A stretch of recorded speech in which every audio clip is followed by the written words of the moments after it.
Yeah, I've kind of set it as my goal to be as entertaining as beer and basketball, so we'll see what I can do. I'm talking about fairly dorky, wonky kind of stuff. I'm going to be talking about taxes and tax base and community design. But oftentimes when we think of this, we don't put it in context about what it means for our land use choices and how we develop cities. So what I like to do with most audiences, I'll just go ahead and put my lessons up front and give you, if you could take away anything for this presentation from here going forward, I want you to think of cities like DNA, like I have a DNA. Cities are all places in time. Memphis has grown up to a certain extent and made decisions in its life, good and bad. What have those choices rendered? What does Memphis want to be when it grows up? And I'm from Asheville, North Carolina, and we're constantly looking at other cities to learn from them, to learn from examples. So if you want to see how I started life, this is me when I had hair, and when I was 3 months old, the angry baby. But that's me, and this is what I'm going to become, right? So I know I'm going to be Papa, whether I like it or not. You know this with your own families. You look at your family members and you see your trajectory. The good habits, the bad habits, the good growth issues, the bad growth issues. I look more importantly at this guy, my dad. And I've got two genetic issues. I'm genetically Italian, so I talk with my hands a lot. We also eat a lot. We also have a genetic predisposition to heart disease. So I know that's in my genes. I know that I'm going to have those issues. So what do I do with that? I have to make choices on that growth pattern. That's a growth pattern that's not necessarily a positive growth pattern, but it's a pattern that I have to deal with nonetheless. So if I do eat a lot, like Italians do, I have to exercise. I have to do other things to deal with that growth issue, right? So in Asheville, we're looking at Atlanta, we're looking at Charlotte, we're seeing their heart attacks and treating them like my family. We're trying to find a way to deal with that. So on college game day, I like eating chicken wings. It's my habit. I have to do it. Every college game day, I'm eating chicken wings. Well, I exercise on Sunday. Did y'all get that? So it's just compensating. We do this. The other thing about cities is I'm going to give you all a little test. Who was in the conference this afternoon?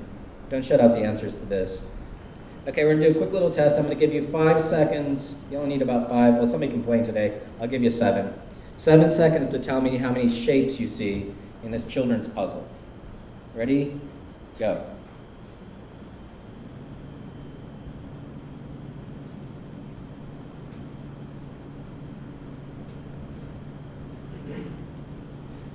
Okay, how many shapes did you all see? 9? 18. 35, all right. Anybody want to go higher than 35? Lower than 9? Yeah, all right. How many kids did you all see on the bus? What time was it on the clock? No. What happens is we have a human mechanism that we can be really quick about filtering information. So I manipulated the way that you saw the image, the puzzle. You didn't see the 5 kids on the bus. You didn't see that it was 10 after 10, right? As an animal, we're really good at filtering information. And in a pressure situation, I just put you in a pressure situation. It wasn't really all that crucial. But you went into survival mode. You eliminated everything on the table to count shapes, right? We do this time and time again. We don't think of all the ramifications of deciding something that's a really big impact on our community. We've filtered out information by the time it makes it to a council decision. Have you thought through everything? Do you understand all the impacts? What information is actually at the table? What's the question that we're asking? This happens time and time again, and we're dealing with the results of generations of these kinds of decisions. Do y'all get that? There's a book that actually digs deeper into this. As a Nobel Prize-winning behavioral economist. His name is Daniel Kahneman. The book is called Thinking Fast and Slow. It gets into this through the whole thing. It's a really thick book. But basically, this is the simple trick. Did y'all get that? So know these 2 lessons. Think of who your role model is. Understand the issues of those growth patterns. But also dig deeper into how you're asking questions about data. Does that all make sense? So let's start the show. So what I want to do is get you to, I'm going to ask the question about what a city is and try to challenge myself to bring you the information about how I think of cities and the questions that we ask in looking at cities. So I'm from Asheville, North Carolina. Who's been to Asheville? Oh, great. Thanks for visiting Asheville. It's up there in western part of North Carolina. By the way, we are in the barbecue zone, in the pig section. We're kind of near the vinegar border, and definitely not in the yellow sauce area. So I'm just going to go ahead and make that clear. For those of you that know yellow sauce, I don't like it. It's not good. But so that's where Asheville is. Asheville started. This is how it started in the 1800s. It was a development out in the mountains, and it was always kind of a recreational area for people from Charleston. And then this is kind of how it was in the late 1800s. 30 years after this picture was taken, and for those of you that have been to Asheville, you actually stood in this spot. 30 years after, this is called the Drover's Corner, but it's the main intersection. 30 years later, this is the same shop. We like to say that the 3 T's made Asheville grow: trains, tourism, and tuberculosis. Now, once the train lines came up there, it brought people to Asheville for the clean mountain air and for the recreation. People would summer up in Asheville to escape either in the south, the polluted cities like Jacksonville and Charleston, or in the north, Cleveland, Cincinnati, in New York. We had the second streetcar line in the entire country. Richmond, Virginia was the only one that was ahead of us. Presidents came to visit, presidents still come to visit. And during the 1920s, we were growing at 20% in population every single year throughout the decade. During that time, we became the second largest city in North Carolina. Not a lot of people realize that. The only city bigger than us was Winston-Salem. We were bigger than Charlotte, Raleigh. And it's kind of insane how fast we grew. And in fact, that was the tallest building in North Carolina for about a year and a half. But during that time, we achieved the highest debt per capita of the entire United States. We were number 1 in debt. And when the Depression hit and our books were audited, we thought we had $5 million in the bank. It turned out we had $18,000 in the bank. Little clerical error there. Our city council was indicted, and then 3 days later, the mayor committed suicide. That's how we entered the Depression. Not a clean start, right? And to show you how bad it was, this is a great quote from Thomas Wolfe. Thomas Wolfe is the famous American author, Asheville native, born and raised in Asheville. And this is what he had to say about his hometown. Asheville has squandered fabulous sums. They've flung away the earnings of a lifetime. They've mortgaged those of a generation to come. They have ruined the city, and in doing so, they've ruined themselves, their children, and their children's children. Those are pretty heavy words, right? And in a way that he was prescient. He actually called what was going on.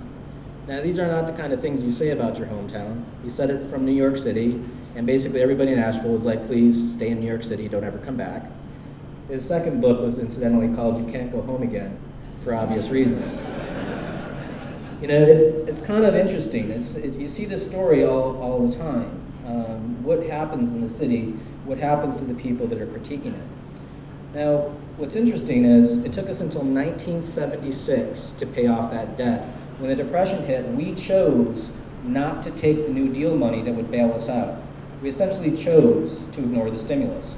We were the proto-Tea Party of the world. We're like, we don't need that federal dollars, take it away. Well, it took us until 1976 to pay off that debt. During that period, we had a really poor bond rating. We were essentially too poor to do anything. But once we got out of that, we started cooking with gas. We did the highways like everybody else.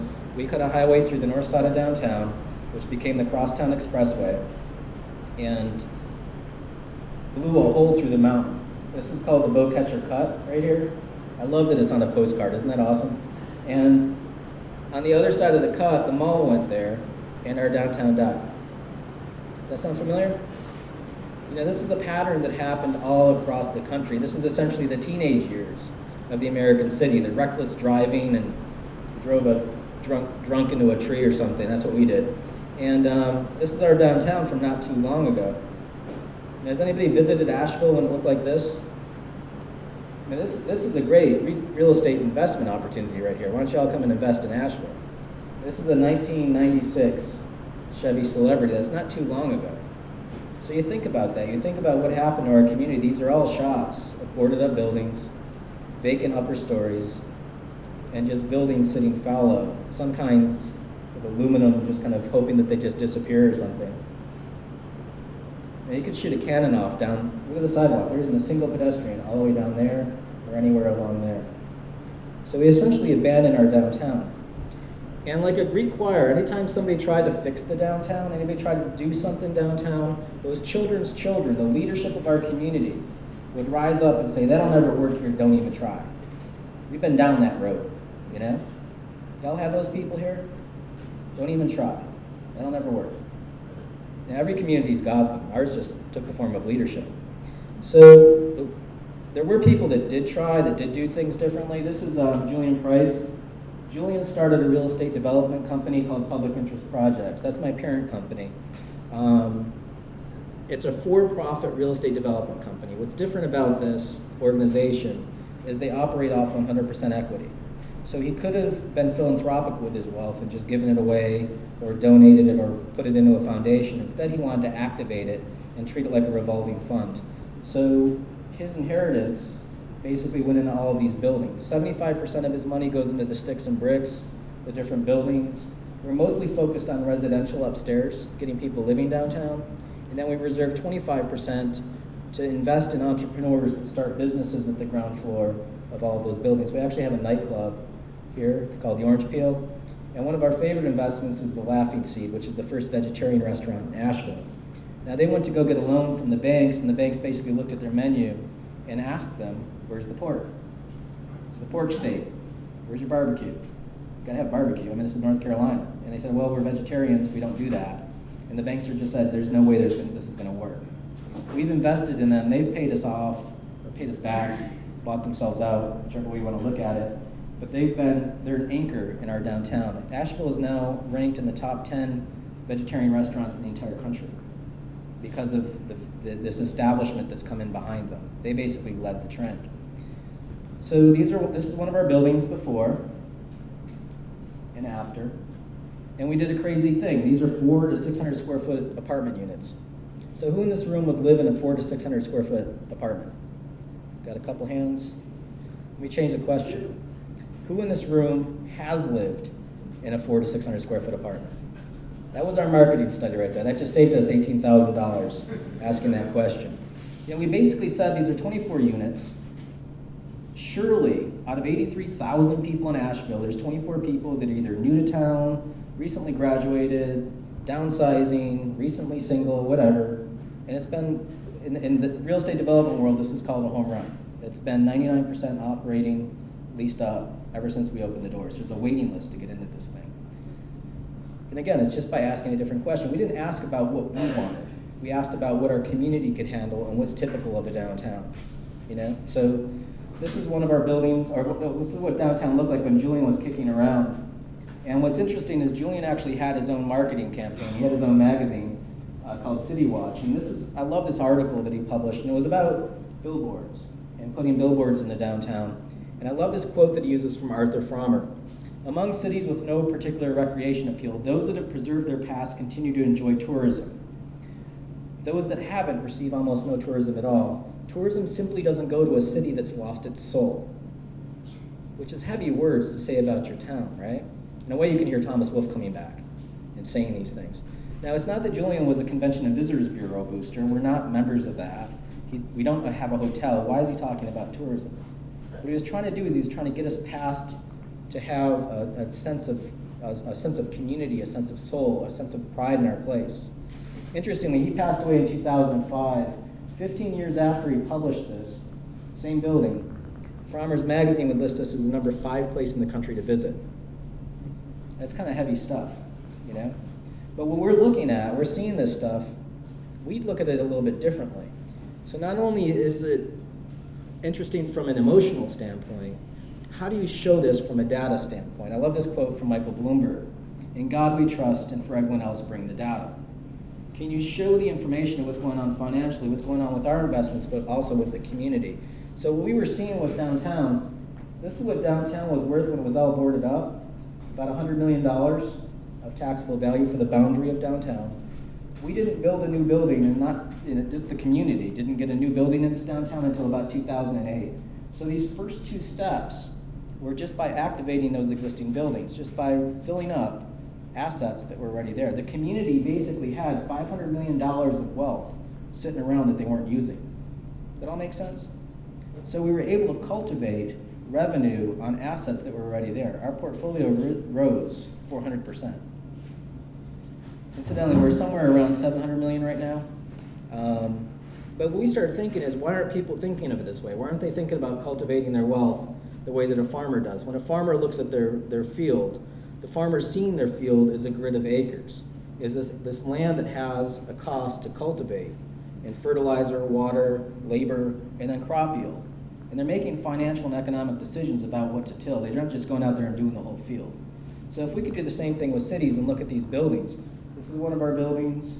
It's an old JCPenney's building, upper stories residential, office on the second floor, retail here.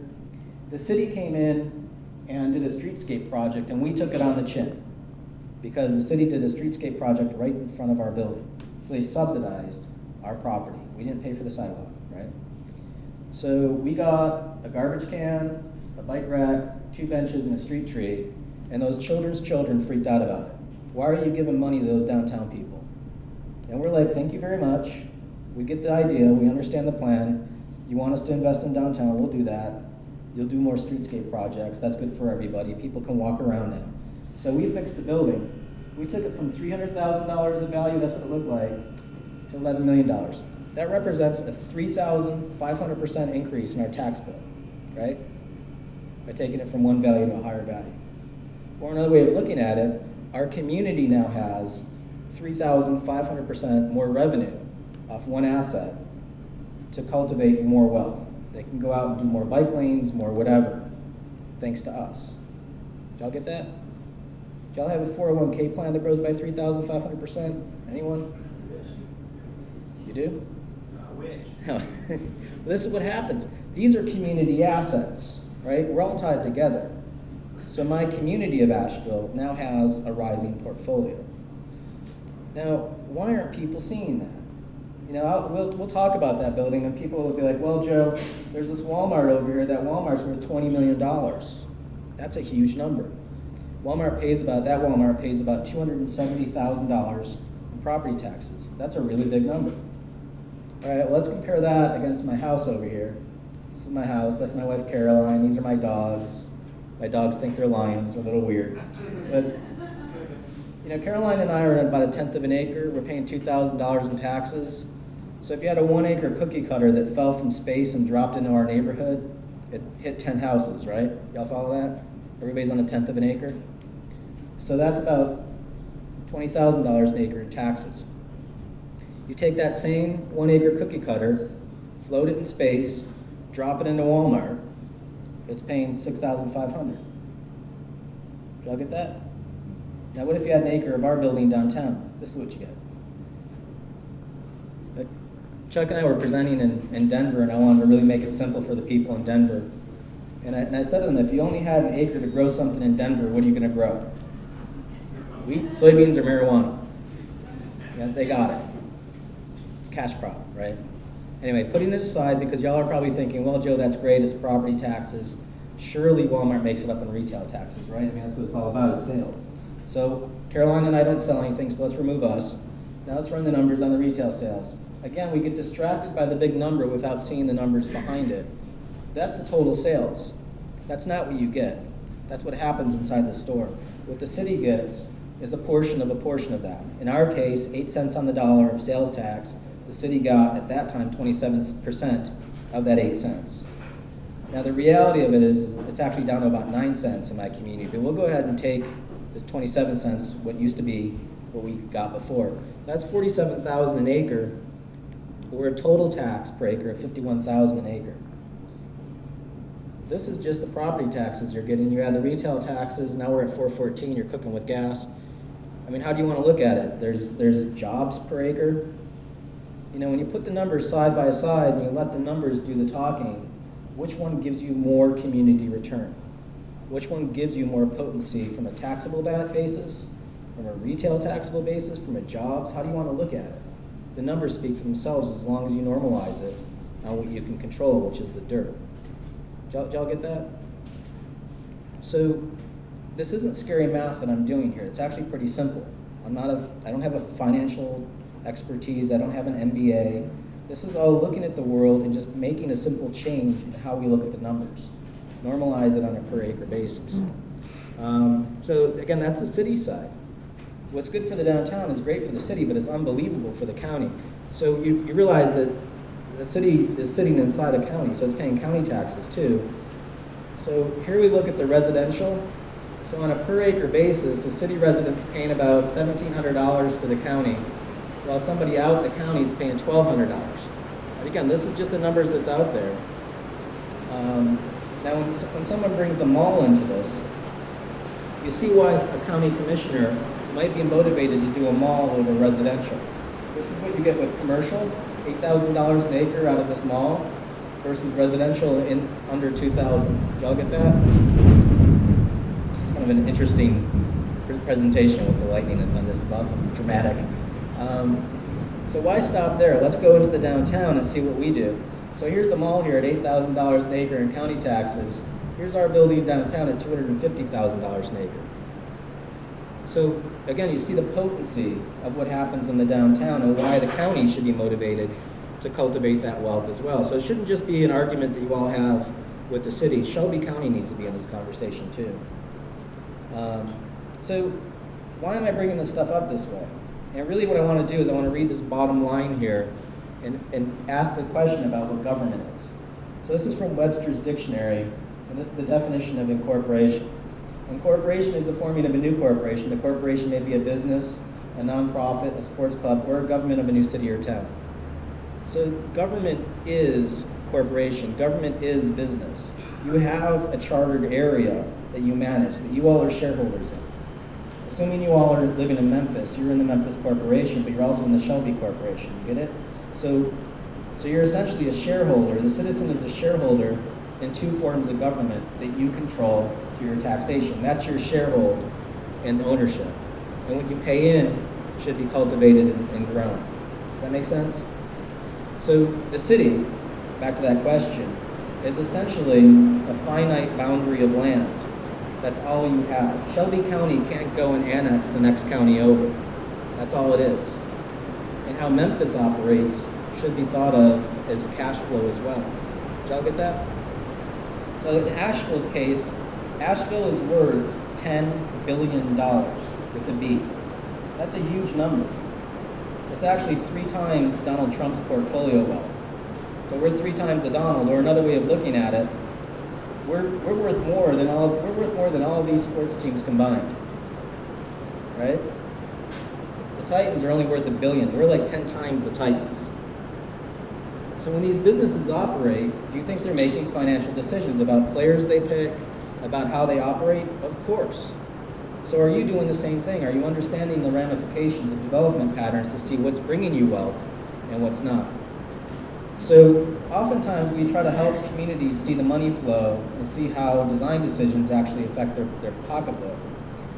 So we did an analysis in Sarasota, Florida, and they actually, we basically asked the simple question: if I, as a developer, were to build this happens to be some godforsaken place in Arizona somewhere, but if I were to build that, what do I do when I build it? And what I do is I keep track of all the soft costs, the architect's drawings, the landscape architect's drawings.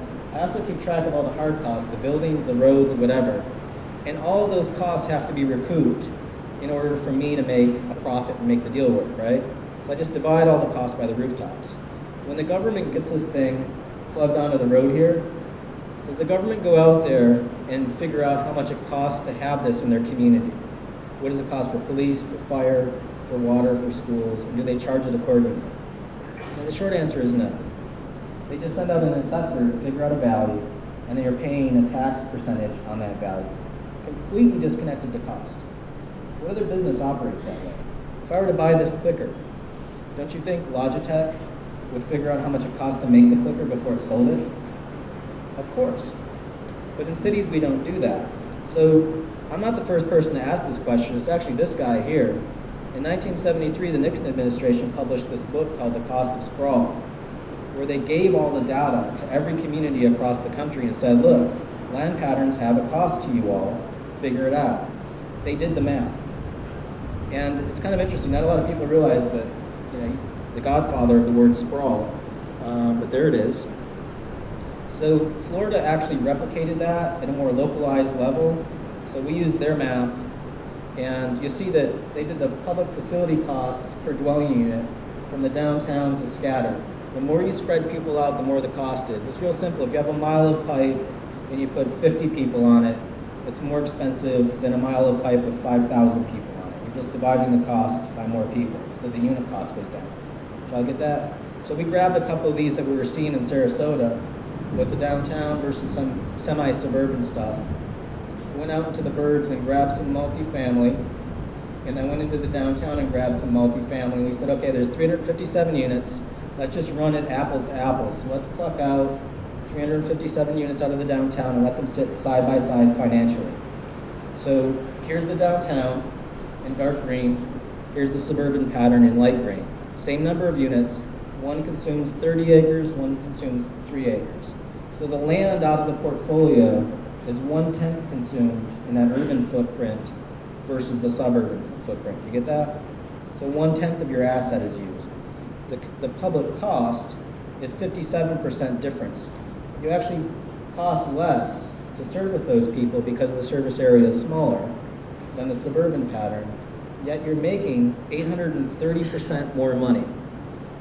So you're getting more revenue. And I'm not making this up. This is straight out of their tax rolls. We just pulled the numbers out. So you're making 870% more than that. So if this is my mortgage here, and this is Chuck's, we'll take Chuck's mortgage back there. That's my annual payment. This is Chuck's annual payment. How long will it take the two of us to pay off our mortgages? Let's look at it that way. So it'll take me 42 years. It takes Chuck 3. Now in real estate development world, when we have cost, income, and time, I can do my ROI, or my return on investment, right? So the ROI to a county in this situation is a 2% ROI for the suburban pattern. It's an 18% ROI for the urban pattern. Did y'all get that? Like, what kind of return rate would you want in your savings account or your Christmas fund? Want a 2% return rate or an 18% return rate? 18, obviously. You guys are awfully quiet.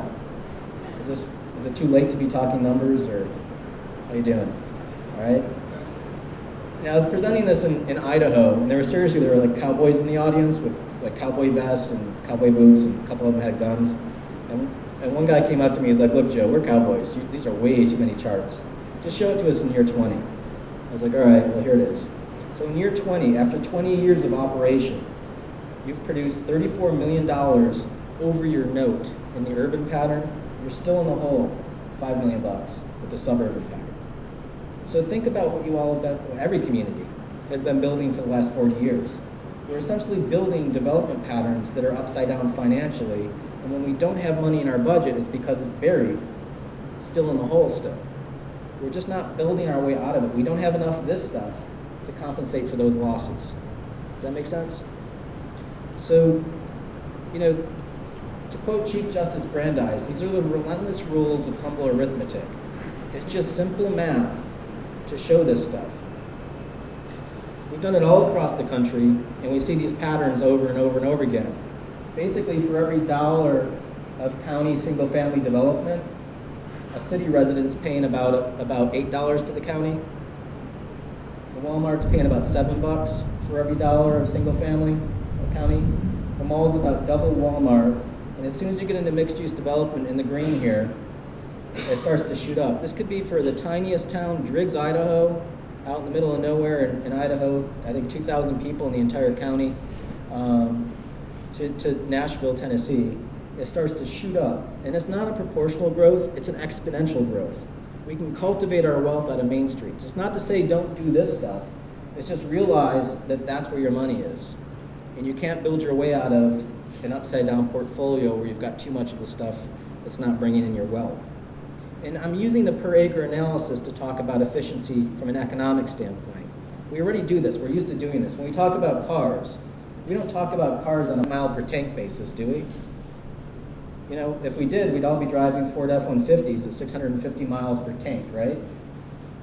Yet when we talk about architecture, when we talk about buildings, it's this $25 million project here, this $10 million project there. Of what? Why do we focus on that big number instead of figuring out its efficiency? What's it giving you? When we say miles per gallon instead of miles per tank, look what happens. The numbers change. I didn't change the cars, and we should all be driving BMW Asettas at 70 miles per gallon.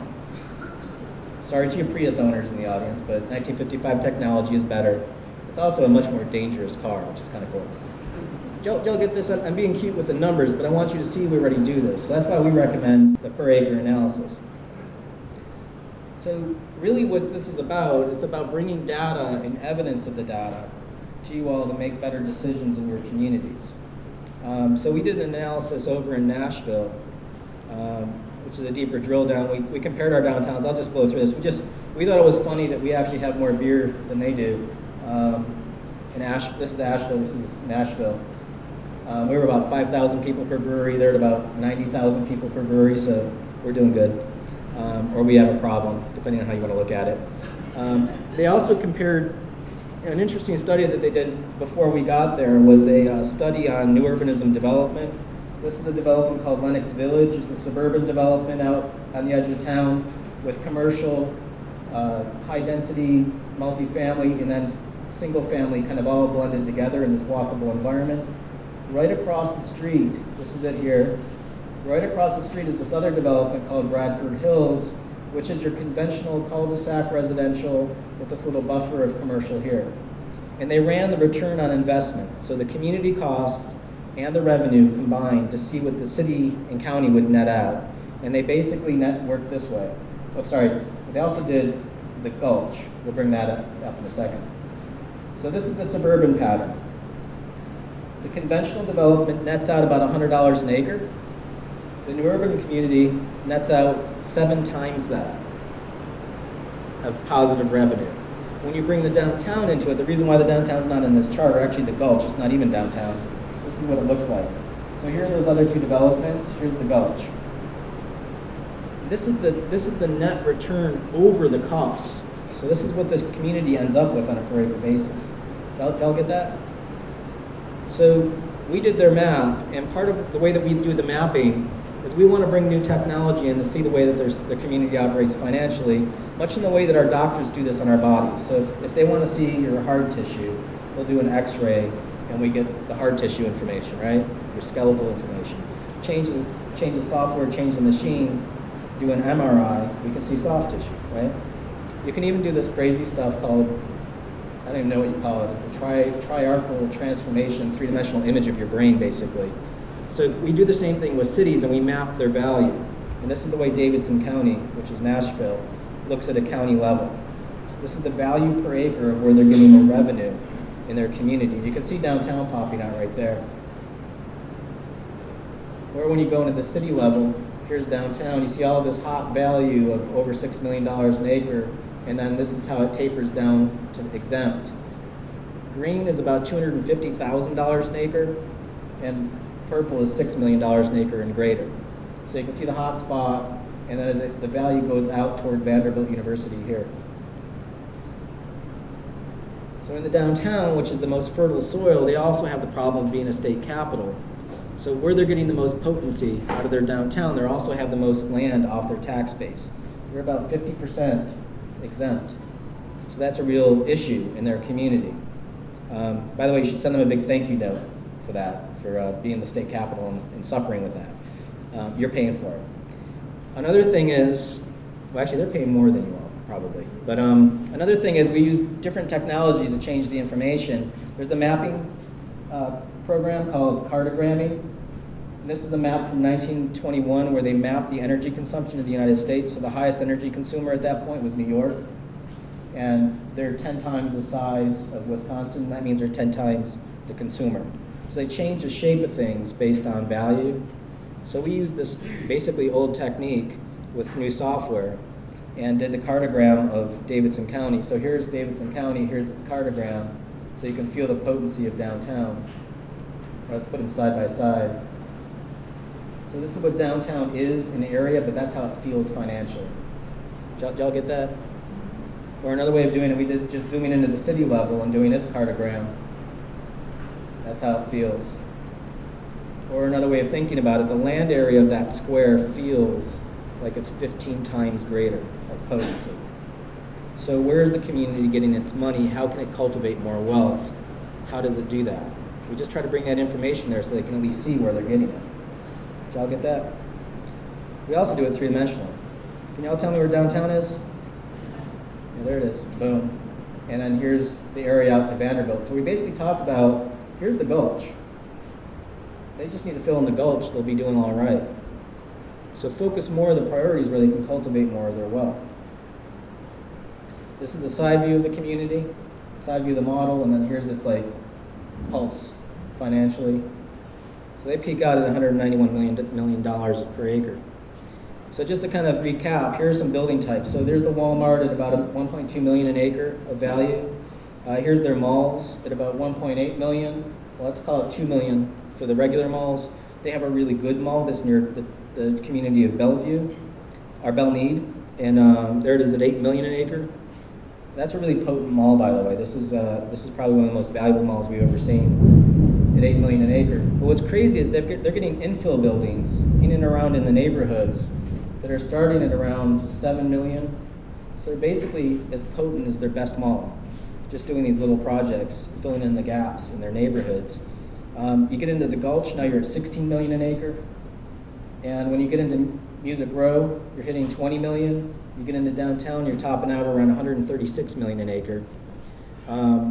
So this is their bar chart. Here's Walmart here. Here's their regular malls. Here's their good mall at about $129,000 an acre of tax production for the county. These are buildings downtown. We'll come back to this building, the Wannabes, at 3 million an acre of production.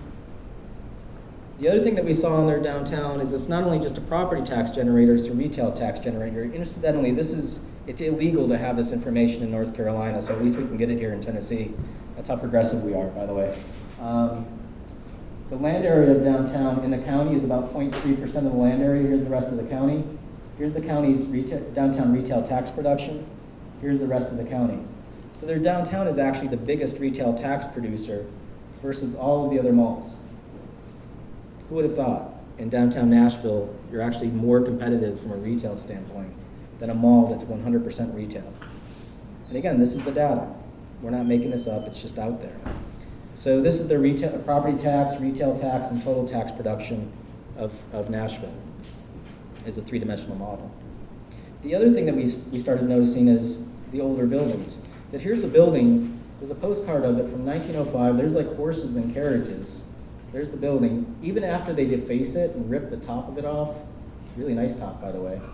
Sorry to the architects in the audience, it's kind of offensive to see this happen to a building. But it's still worth 42 million an acre. Now remember, the good mall was 8 million an acre. So if you had 5.8 acres of that building, it would equal the entire 30-acre good mall. Or my favorite building, the karaoke bar. There it is, the Tequila Cowboy. This 51-acre mall could be equaled by about a half acre of that. Isn't that crazy? So if you're running a community, if you're a board of director running this corporation called Nashville, you're elected to lead this community. What kind of way can you cultivate your wealth quicker and faster and more potently? How hard is it to do a half acre of that? That's the question to ask yourself. What gives you more bang for the buck? So Memphis. We ran some numbers on Memphis. We didn't have the whole thing. Tommy and the city staff actually produced some maps. Just gonna get past the assessor. These are the maps. I won't go into them, but they basically have all the data there to show you where you're getting your value and potency, but also where you're spending your revenue. So these red dots are expense. So you've got a lot of expense out here, and you don't see any, it's all gray. That means there's very little revenue return out there versus here you're seeing a lot of yellow, which means you're getting a lot of revenue return, and you're also making capital improvements there as well. So you all are doing this. You have which is a great start. So we just grabbed some examples. This is one of my favorites. This is the Wolf Chase Galleria Mall. And just to give the mall a fighting chance, we grabbed all of its out parcels all around it, the satellites. So that whole area is about 142 acres of land. That's worth $81 million. But on a per acre basis, you're looking at about $500,000 an acre for that development, right? Now again, this is all in Shelby County, so This is one of your brothers and sisters out there paying taxes. So there it is. Just a couple doors down, that building right next to TJ Mulligan, so we're kind of like right over here somewhere. It's $35,000, let's say 35 and a half on 0.09 acres. So that's a $405,000 an acre tax producer. Did y'all get that? You remember Wolf Chase, right? $500,000. This is almost as good as a producer as Wolf Chase. The building right next to it, this guy, is actually better by almost 3 times than Wolf Chase. It's kind of amazing. You get in out here on Broad Street. This is Victory Bicycle. This is more productive. That little building is more productive than the mall on a per square foot, per acre, per whatever basis. Pound for pound, this is punching above its weight. You get into downtown, now you're looking at 6.9 million an acre of value, again, versus $500,000 out at Wolf Chase. This was kind of interesting. This is the Exchange building here, 3.7 million an acre of value. And what's amazing is, and this is the thing that pulls on my heartstrings as an architect, this is a building that's been around your community for 100 years. You know? Your great-grandparents brought this thing to your community one way or another. And it's been a high-performing asset in your community at a high level for generations. Is the Wolf Chase Mall going to be here 100 years from now? It's that simple. You know? Just down the street, this guy here, the Porter building, is 11, let's say 12 million an acre. Now again, Wolf Chase Mall is $500,000. So basically, if you had 7 acres of that, would equal the entire 144 acre of that. Did y'all get that? Yes? Is it just weird to look at it this way? So even the buildings around the corner, the one just around the corner over here, if you had 55 acres of this, it would equal the entire 144 acre mall. So that's digestible in your community. You have them all over the place. So let's step back out. Now, Shelby County is a $16 billion corporation. It's worth more than all of these sports teams combined, much in the way that my community is. When you get into the city, the same is true. The city's about $9 billion. Now, what's amazing about this is we expect our sports teams to function financially. You know, your city is essentially 29.3 times the value of the Grizzlies. Imagine that. Like, you all are shareholders in 29 Grizzlies teams. And I can guarantee you that Robert Parra knows what the towel bill is in the locker room for Zach Randolph. So if he's running those numbers, shouldn't we all be running those numbers? Should you be expecting your community to run those numbers to figure out if you can afford Zach Randolph? You know, it's that simple. This is the math that runs communities. So know your intake, know your costs, know what, we do this with potato chips, we do this with our water bottles, we put that intake information on it, what's good for us, what's bad for us. Do the same with cities. I eat the chicken wings, I know what the fat content is in them, I just have to balance that out with my broccoli and whatever the next day. So I'm just going to show you a little bit of a bad example. I like to think of it as the ghost of Christmas future. We did the analysis of Gwinnett County, Georgia. How many of y'all know where Gwinnett County is? It's kind of northeast. Here's Atlanta. So it's out 85. It's this whole county out here. And it's made up of the towns of Norcross, Duluth, Snellville, Lawrenceville, Suwanee, and Beaufort. And what's crazy is the whole time they're just like, look, we're a rural place, we're not a city. The city's this other thing that we commute to. And they kept on saying they were rural. So we pulled their numbers. Here's their county. They're about 1,800 people per square mile. DeKalb County, which is where Atlanta is, or part of Atlanta, is about 2,800. So yes, they're right. They are less dense than DeKalb.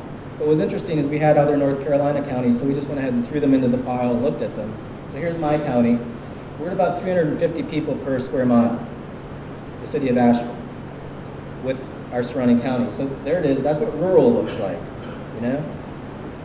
Do y'all know what Mecklenburg County is, North Carolina? It's Charlotte. We showed this to them. We're like, look, how'd you guys pull this off? you're 200 people denser per square mile than Charlotte. When you drive there, you see a city. How is it you guys have gotten more dense? You didn't produce a city in the process. Your biggest city is Lawrenceville, 20,000 people. How'd you do that? Now, this is Raleigh. That's Greensboro. This is Chapel Hill. They're more dense than all those places, yet in their mind, they believe this myth that they're rural. They're not. They've become a city. What's crazy about it is this is what they've cultivated in that process.